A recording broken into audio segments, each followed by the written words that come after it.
What is up, Pats Nation? It is Patriots Global here with another video, and today is going to be a positive video as the Patriots took their first W since week 1. They beat the undefeated Miami Dolphins 38-7. And basically in this video, what I'm going to do is just talk about what we learned from this game, because we learned a lot. They had a very big turnaround. Now, before we get started, I just want to say that this is in no specific order, from least to greatest to most impressive to not. This is in no specific order whatsoever. So let's get started with Sony Michel. Sony has become one heck of a talking point since starting week 2 versus the Jags, and a lot of people started to get pissed at him. They started to say he was not worth the first round pick, but what a lot of people don't understand is that September is the New England Patriots preseason. It's just how it is. And this was also Sony Michel's preseason, because Sony Michel did not play a single snap in preseason.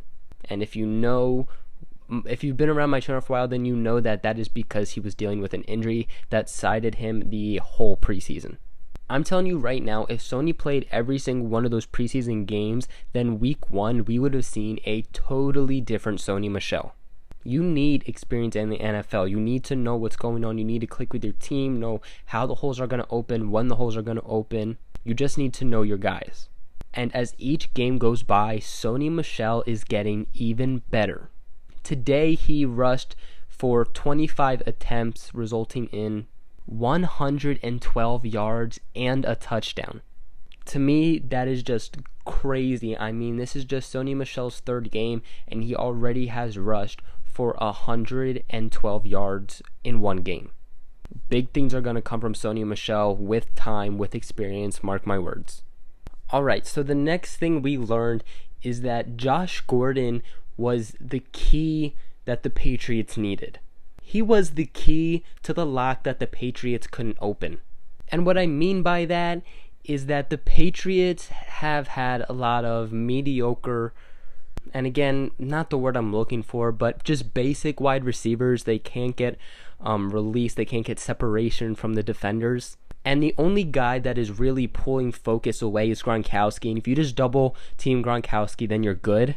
But then you add Josh Gordon, and he takes so much attention away, which literally just helps everyone, and we saw that today. Because now, instead of just having to double team Gronk, now you're also having to worry about Josh Gordon.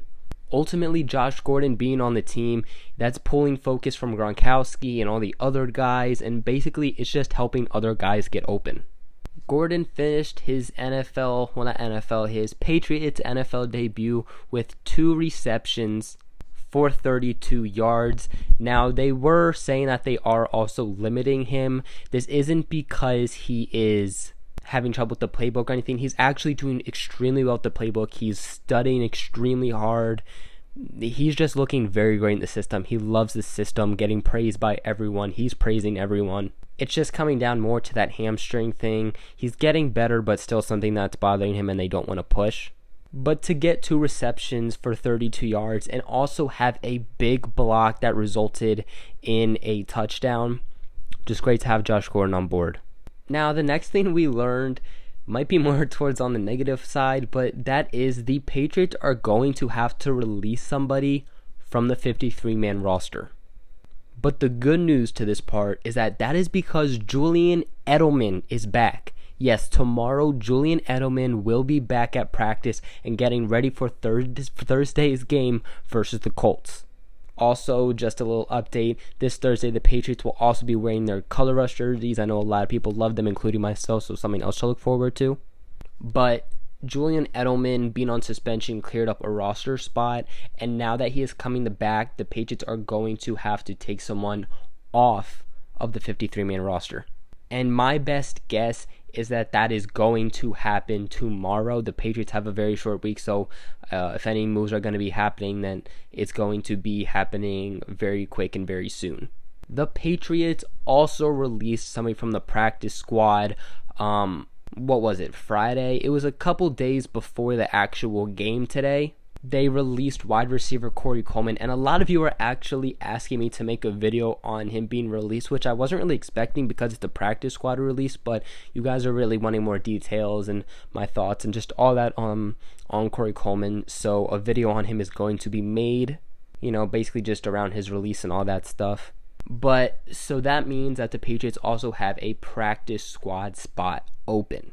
So the outlook is that the Patriots have to release someone from the 53-man roster so Julian Edelman can come back and be on the active roster, and they have an open spot on the practice squad. Now, my best guess is that they released Corey Coleman in order to put someone on the practice squad, and probably the guy that they're going to release from the 53-man roster is going to go on the practice squad. That's just my best guess, in all honesty. Either way, someone is going to be signed to the practice squad, and I just think it's a little ironic that they release someone right before the game, and then they need to release someone from the 53-man roster. So I just think it's a little bit of a coincidence. Now, of course, Corey Coleman's release could have also been because he just legitimately was not working out with the Patriots whatsoever. But in my opinion, I think that they released him because they know that they have to release someone from the 53-man roster, and I think that it could possibly be an offensive lineman, someone like Cole Croston, who should easily clear waivers and then will be signed back to the practice squad. But that's just my guess. We'll see. So the next thing we learned is that this Patriots defense showed today exactly what they are capable of. They showed exactly what teammates have been praising about. They have showed exactly what Kyle Van Noy was talking about. This defense played stellar tonight, just limiting the undefeated Miami Dolphins to just 7 points late in the fourth quarter. Honestly, this was a just stellar performance by the defense. We had Trey Flowers back. We had Patrick Chung back. The only guy that was out was Eric Rowe, and we definitely didn't miss him, to say the least. A guy that definitely I personally feel went unnoticed is newly signed defensive end John Simon. And if you want to know more about him and that signing, I did make a video on it, so link in the description below if you guys want to go check that out. But I really couldn't see him on the field. I was like, where is this guy? Until later in the game when he seemed to be getting every single rep, and I really saw him making an impact. And a lot of you might not know, but he actually had a sack in the game also. And he is definitely a good pass rusher. He's definitely getting in the quarterback's face already. When I see him, because when I saw him on the field, I was specifically just watching him and how he was doing. And he can really push offensive linemen back and just get to that quarterback. I said this in my video about him. This is a great signing. This could definitely help the Patriots, and I really, really, really hope that he becomes one of the main starters on this defensive line, because he definitely can help, and especially because he can drop back in coverage, which is what the Patriots need. Something else we saw on the defense today was Dante Hightower. Now, Hightower didn't do anything crazy. He didn't have an interception. He didn't have a sack. Nothing like that. But his name was starting to appear more than it has in the past 3 weeks. Made some nice tackles in the run game, had some decent pressure. Nothing to really brag about, but he definitely started to step it up. And a lot of people are hating on Hightower. I mean, I kind of was at my wit's end too about him. But what we have to remember, and I'm guilty of this too, is that he came from a season-ending injury. Rob Gronkowski even said this, is that when you come from a season-ending injury and you get back into things, it takes like 4 to 5 games at least to get used to things, getting used to being in the game and the high intensity, getting used to tackling and getting hit. You just have to get used to it. And today was game 4, and we're kind of starting to see a little bit more of Hightower. And as time goes on, I definitely think that he can get back to his old self. And with the last thing I'm going to talk about today, because I don't want to go too crazy overboard on this video, is also defense-wise, and it's going to be that J.C. Jackson needs to get the start over Eric Rowe. Now, you might be wondering, why didn't I just do this with the defense and what I just talked about? And then that's because J.C. Jackson deserved his own point. He just deserved it. Since Rowe has been out, the Patriots have kept cornerback J.C. Jackson and also cornerback Keon Crossan on the active roster. Week 1 and week 2, they both went inactive for some reason, probably just because the Patriots didn't really want to put them in, as starters. They had Rowe, they didn't really have a reason to put them in. But since they have been in, they haven't done bad. J.C. Jackson has actually proven to be doing a little bit better than Crossan. I haven't really seen Crossan on the field that much, honestly. But as for J.C. Jackson, he's doing very well. I mean, the only time we really heard his name was when he got a flag. And if I'm not mistaken, that was during the Lions game. So obviously it's not a positive on him, but there has been nothing negative about Jackson besides that. Oddly enough, also, he has been becoming a shutdown corner. Literally, no throws are even going his way. So when I say he's doing good, I don't mean like he's knocking down passes and all this stuff. Passes literally just are not going his way. And he's not going to get enough credit for that, but that is literally very impressive for an undrafted free agent cornerback. And then today versus the Dolphins, he made an interception on Ryan Tannehill. Great interception. I remember when he came down with it, I was like, who is that? And when it said J.C. Jackson, I was going crazy. Like, that is great for him to get that on the lawn ball.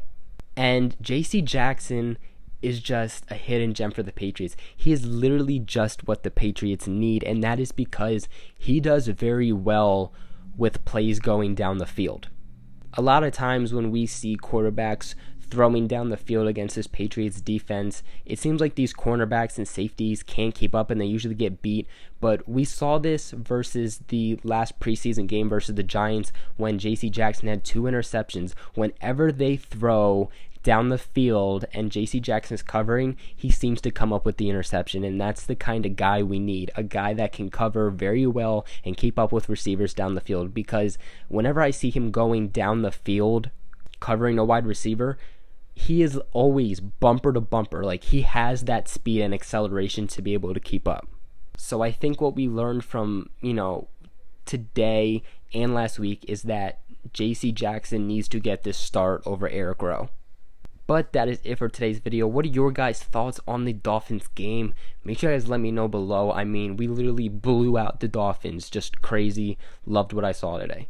Make sure you guys like and subscribe as it helps me out very, very, very much. Make sure you guys share this video with everybody who knows from Go to the Patriots Global family. And other than that, I will catch you guys in another video.